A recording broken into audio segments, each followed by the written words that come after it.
to come to investigate and find out what happened to the inmate that escaped from Kuje prison. And that is our aim of being here today. The extent why we are here jointly is that it's the duty of the Chairman Committee on Justice to make sure pardon, release are being done. It's the duty of the Chairman Committee on Police Affairs to make sure most of those that have minor charges can be addressed. It's the duty of the Chairman Committee on Interior to oversee, because this agency are domiciled in his ministry, to make sure we looked into why we are here. Our standing here is going to be brief, because my co-chairman will just give a brief remarks and we'll move to find out what really happened, what led to that jailbreak, how many of the inmates have been captured. We want to find out what really happened. 10th Assembly is very serious in complementing of the effort of Bola Ahmed Tinubu in Renew Hope agenda. We want to shrink the Renew Hope agenda in correction service. We want to make sure that the reformatory, according to the amendment of the Act of the Constitution of Nigeria, is really implemented, so that the staffs and the welfare of all the correction service officers are being cared for, and equally the inmates. And that is our major things of being here.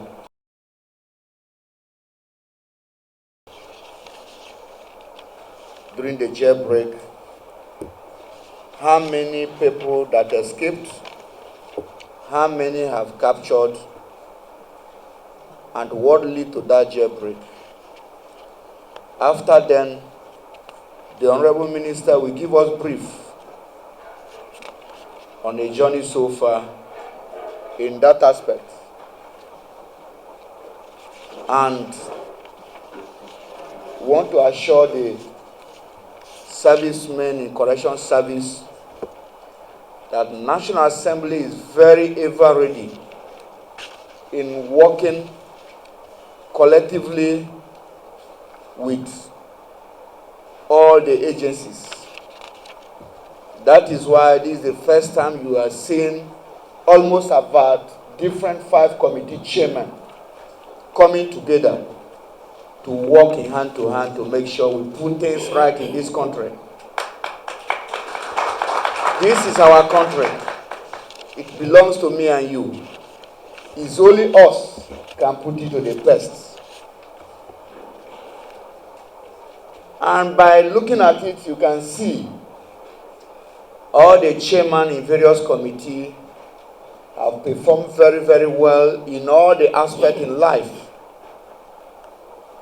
And we deem it necessary to give back to society by showing what we need to do. So we want you, our CG, to brief us. And after this, if there is any information you have to give us, the number of the chairman is open. I cannot expose you. We want to do what is right. No anytime you will be exposed. Whatever we know we can do to make sure President Bola Ahmed Tinubu perform very, very well for this country, we have to do that. Because it is our duty to move Nigeria forward. Nigeria should not move backward. We have to move forward in all aspects.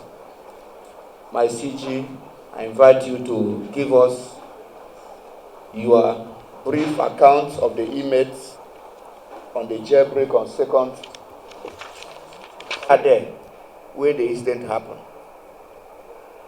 And equally your men that were on duty that day, where are they when the incident happened?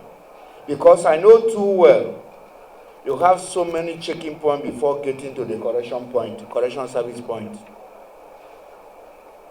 What was their act? because there should be an first incident before reaching to the end point, to penetration to the yard. We want you to feed us with that information. And equally, you have what is called a spy center. Where are your spy center in a correction service that needs to identify what happened? Is your CCTV camera working? If it is working, we want the video clip of the incident of that day. Thank you.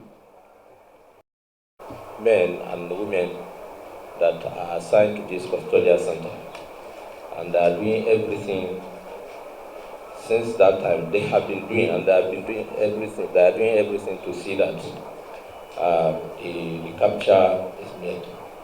We are also in collaboration, as I earlier read out from the CGC's address, that we are in collaboration with the Nigerian Civil Defense, the Police Force, DSS, Interpol, Nigerian Immigration are still at large. 2, females are not in this custodial center. We don't have space for female. It is only men that are in this custodial center. So no female was injured, no female was here, and that solves the problem of whether female was here or not. Then the environment is being worked upon since the occurrence of this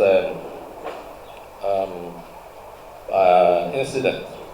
You can see from outside wall that is covering the custodial center itself, and then the environment of the custodial center is also given a high wall. This will deter anybody that wants to come to this place from attempting so. If you enter, you will not be able to go out because it is too deep inside. It may be shallow outside, but it is too deep inside. And even outside, I'm not thinking that it is that shallow that you can fall onto the wall. And the work has not finished, because the antenna wire will be put on that wall, and it will be fixed with electricity. So anybody that comes live, when you hold it, it will just knock you down. Minister is also doing a lot to see that he gives this place a first lift, and that will soon come. For technology, I'm not a technology man, so the man that is in the center of technology will brief us on what he's doing about technology.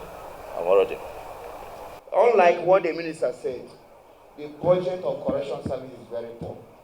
Correction service is the key to Nigerian security, because this is where all the people we thought that are not yet convicted or presumed to be innocent are being kept.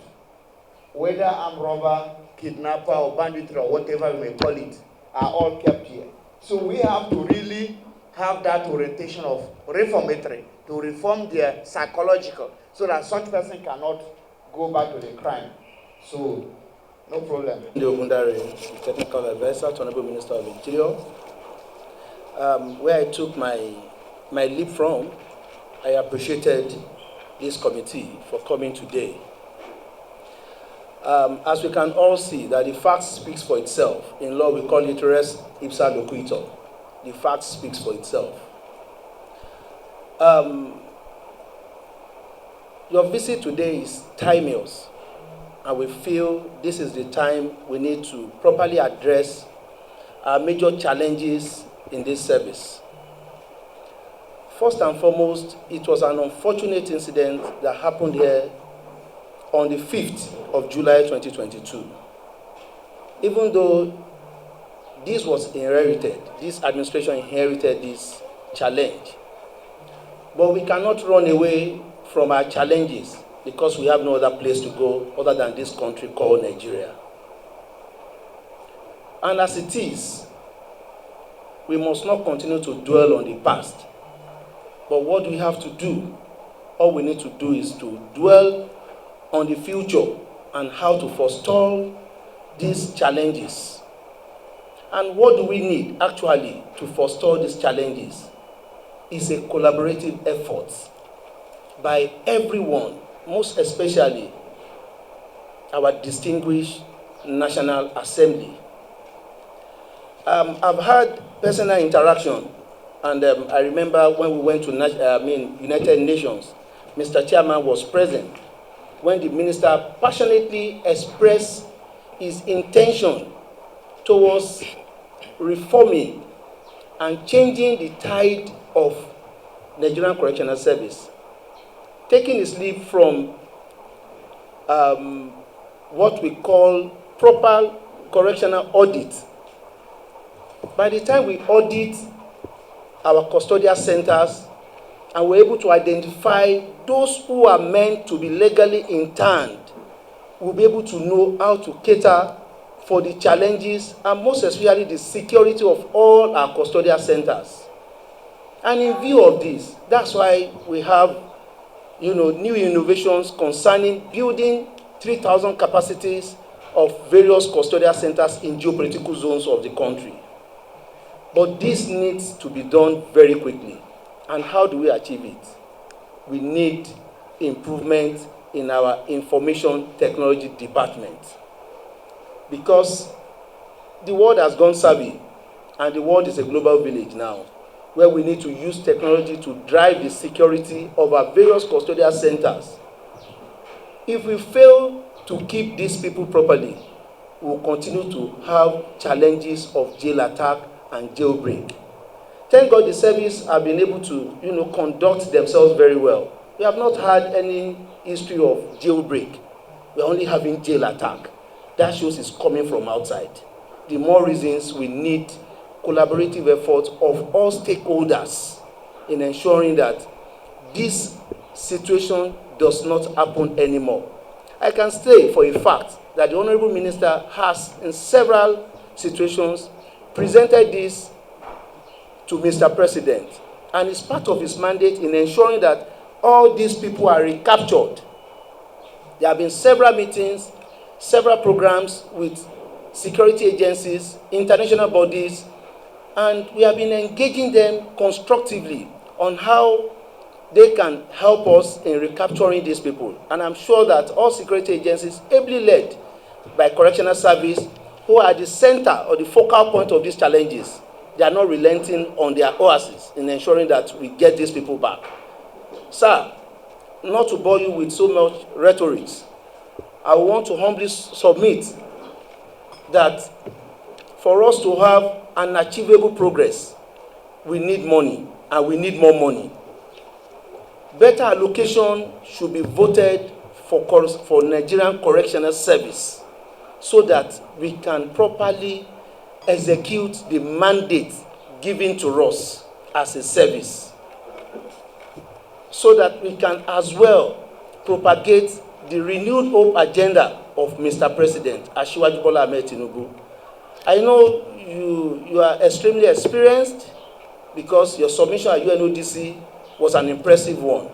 And I'm very sure that you will not leave us in the cold. We need your support at this time, and we believe you are going to do this. And finally, sir, you can't have a baby. You can't have a baby that is not well fed.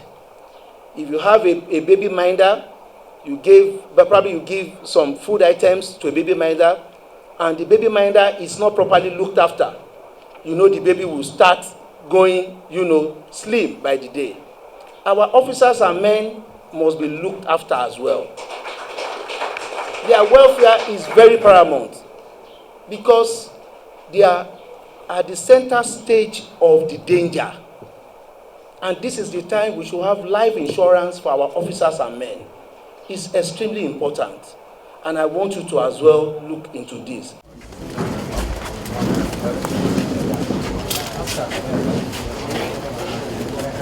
Thanks for checking out SYMFONI on YouTube. Please be sure to subscribe and like our videos for updates.